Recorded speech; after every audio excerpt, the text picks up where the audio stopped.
Welcome to Career Spotlight, presented by Educational Opportunity Centers, EOC. My name is Bill Leonard. I'm an academic specialist with EOC, and I'll be your host on this career exploration and discovery journey. The objective of Career Spotlight is to learn about careers from industry professionals in an effort to educate students and the public so they can make more informed career decisions. The career we are highlighting today is Community and Economic Development Professional. I'm excited to be joined by Sara Hailstone, Principal of Hailstone Economic. Welcome, Sara. Thank you, Bill. Thanks for having me today. Well, I'm glad you could join us. Sara, not only are you a true expert on all things community and economic development, you were also my leader and mentor when we worked for Pennsylvania's Department of Community and Economic Development. So I'm thrilled that you could join me for this interview. Thanks, Bill. Those were fun years. Absolutely. Why don't you introduce yourself to our viewers? Sure. So I'm Sara, and I have a degree from Marywood University. I spent some years in nonprofit community development organization. From there, I went to the city of Scranton as their Director of Economic and Community Development. After 6.5 years with the city of Scranton, I went to the State Department of Community and Economic Development, where you and I were fortunate enough to work together. Then after that, I went to the city of Allentown as the Director of Community and Economic Development for the city of Allentown. And after that, I started my own company, Hailstone Economic. And we are consultants to communities, to private developers, or to nonprofit organizations. In all of those roles, I did very similar work. And I can talk a little bit about that if you'd like. Great. Yeah, so, what does a community and economic development professional do? A little bit of everything. You have to be someone who's willing to diversify. But you really spend a lot of time focusing on what the community needs. Every community is different, and it's very important that you're able to understand your community, whether through actual community outreach, through research, through planning, and then you work with the resources you have. Oftentimes, as in a municipality, you are partnering oftentimes with the state, or you're partnering with the counties, and you're still partnering with the federal government, as well as the nonprofit network.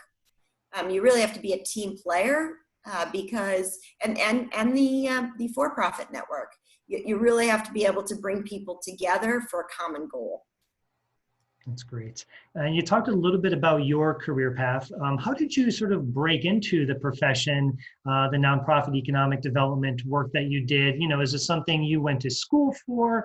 Is it, someone provided you that opportunity? Were you building up towards that? So, how did you break into it? So I was very fortunate in so much as I was able to receive a master's degree in public administration. I knew that I wasn't sure what I wanted to do with my life, but I knew I wanted to be interacting with people. I knew I wanted to have a job that I was out. Clearly, every job you have to be behind almost every job you have to be behind a desk at some point, but I wanted the primary part of my day to be out in the community and working with people. And so I received a master's in public administration. And as soon as I finished my coursework, I was offered an opportunity to work for a nonprofit in Scranton called Scranton Tomorrow. And they are a community-based nonprofit organization. And it allowed me to kind of hone my skills in community outreach, in community communications, in advocacy. And then it got me to understand my community a little bit better. However, when I was there, I realized that I really wanted to have an impact on the Scranton community, and that no matter how much work we did at that nonprofit with all the good people I was working with, we really needed to have an impact on city government to really push the community forward. So that's what made me make the decision to leave the nonprofit field and go into the city into the municipal government, because it's so critical what people are doing on a day-to-day basis at the municipal level, that I thought I would like to be part of that. That's great. How about some potential career paths for, let's say, some students or some job seekers? Are there steps that they could take? You know, I'm thinking internships, maybe job shadowing, or maybe work experience. But if they want to break into your profession, you know, what are some ways they might be able to do that? All of the above. You know, internships are great. Just outreach, communicating with people, just saying, can I have a cup of coffee with you and talk to you about who I am and what I'm interested in? Because people that are in the field are connected to other people in the field, and connections are critical. So just talking to all the right people, I think, is important. For me, it was my volunteer work. I was actually very fortunate in so much as I would say my first 3 professional jobs came to me out of volunteer work that I was doing in the community. Wow, that's very important for younger people to hear. Mm-hmm. That's great. Thank you for sharing that. You know, thinking about maybe some of your peers, some of the people you worked with, you know, what is a typical level of education that most of those individuals have, whether that be an associate degree, a bachelor's degree, or even master's degree? Is there sort of a typical level of education? Depending upon where you want to be, you would most likely at least need a bachelor's. Okay. Masters really help you get to the leadership level. Great. So a bachelor's will get you a great career. A master's will help you lead the team. Great. And you know, sticking with education, are there particular degrees, you know, whether it's economics or business or you know anything else or social work that will help prepare someone to be successful in community and economic development, or does it vary? It varies. It varies, and the ones that you mentioned are all very good ones. You know, real estate development's another one that could be very helpful in community and economic development, and planning. Sure. Those are 2. Public administration. Many people I work even came out of public health. So there's you could be in marketing, communications, and a lot of what you need to do in community and economic development can be learned as long as you have a good foundation. Great. Pre-law, law, those are other programs that a lot of people have come out of. So now one of my favorite questions to ask is, what is the best part of your job? What do you absolutely love to do every day or every week at work? People. I like working with people, and I love at the end of the day being able to think I'm doing something positive for this community. And sometimes I'm lucky enough to walk down a street and look at a building and say that building wouldn't be there if I hadn't done what I did to help make it happen. Because so much of what we do is also bringing funding to a community, and as I said, connecting the for-profits and the nonprofits and the community organizations, and really just helping to fill the gaps to do what it takes to move the community forward. Sure. Seeing the finished product, that's it's very meaningful, impactful, absolutely. Now, how about the most challenging part of being a community and economic development professional? You oftentimes have to make decisions that benefit the 80%, and you know that it's not necessarily benefiting every single person, but you need to look at the community as a whole. Sure. And what's best for the community as a whole. You know, as an example to that, I did a project in Allentown where we bought up an entire block of properties in order to build a minor league hockey arena. It was a $370 million development project that included a hockey arena that has room for concerts and community events. It has a hotel. It has a parking garage, and it has an office building that houses a health network. And it's really had an amazing impact on the community.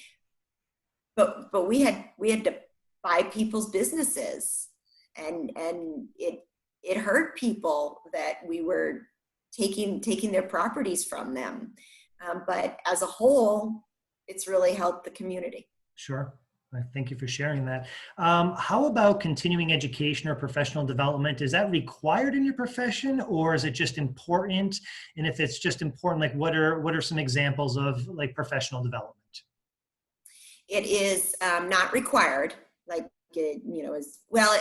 Let me clarify. In community and economic development, where I am, it is not required.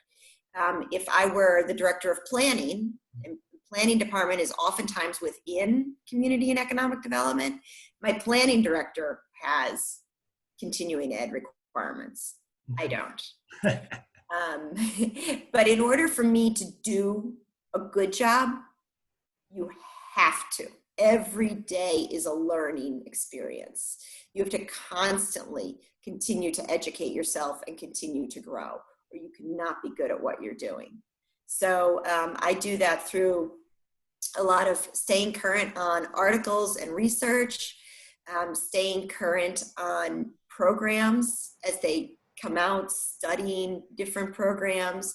And there's a lot of information out there through webinars that you can get very inexpensive, or oftentimes you'll go to a good conference and finding out which conferences are good and valuable and bringing value to where you are at your career.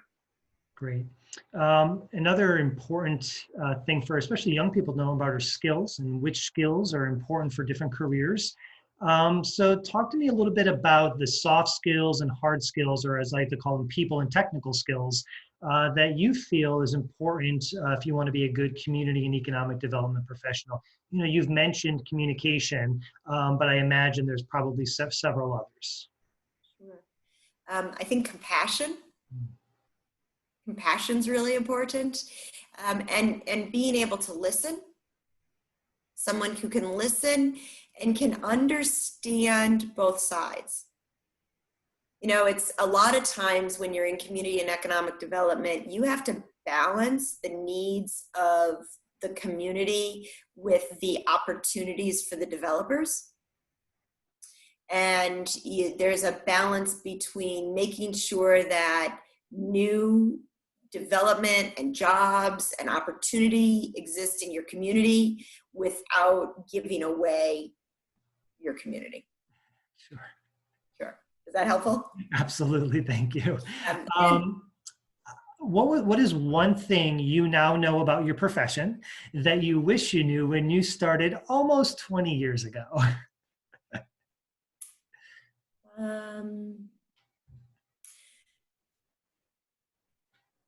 Most community and economic development people are working for public agencies. And people are hard on people who work in public agencies. Yep. I guess I wish I understood. I'm not sure it would have changed anything, but I wish I understood that I would be treated differently when people thought that I was getting a public paycheck. It's good to know, just to be aware of that. Mm-hmm. What advice would you give to anyone thinking of pursuing a career in community and economic development? And you can't say run. No, I wouldn't. I'd say good for you, because I don't think we have enough career paths to community and economic development. It's not something that many people in high school will say, that's what I want to do with my life. I'd say good for you, and talk to people. Yeah. Get as much opportunity as you said earlier. Shadow someone. As I said, have coffee with someone, try to get an internship, to kind of understand it. Because the more aspects of community and economic development that you can understand, the better you'll be at it. Great. Is there anything else you'd like our viewers to know about your profession? Anything we haven't covered? Anything that you want to mention? There's so much. Well, I think too, something maybe we haven't touched upon too much is that like the diversity. I mean, when you and I worked together, one day we would be in the Lehigh Valley, Reading or Allentown, and the next day we would be up in Bradford or Tioga or Susquehanna County in a very rural municipality. And so you're dealing with, people with different priorities and worldviews and access to resources. And I think, again, going back to that compassion and empathy, I think that's important. Yes, yes, yes, you're right. And a ton of diversity is, as I said, every community is different. Every challenge is new. You know, you'll say, and I'll say, I mean, as you said, I've been in this 20 years. You see patterns, but you never see the same problem or the same issue exactly. So everything's diverse, but that's a wonderful aspect of the job too, because every day is a new challenge. That's great. Well, Sarah, on behalf of Educational Opportunity Centers, I want to thank you for sharing your experiences and your knowledge and your passion for community and economic development. I know it's an exciting profession firsthand, and everything you told us is very exciting, and I'm sure our viewers learned a lot. So again, thank you so much for your time. I'm happy to be here. Thanks, Sarah. You take care of yourself. Thanks. Bye.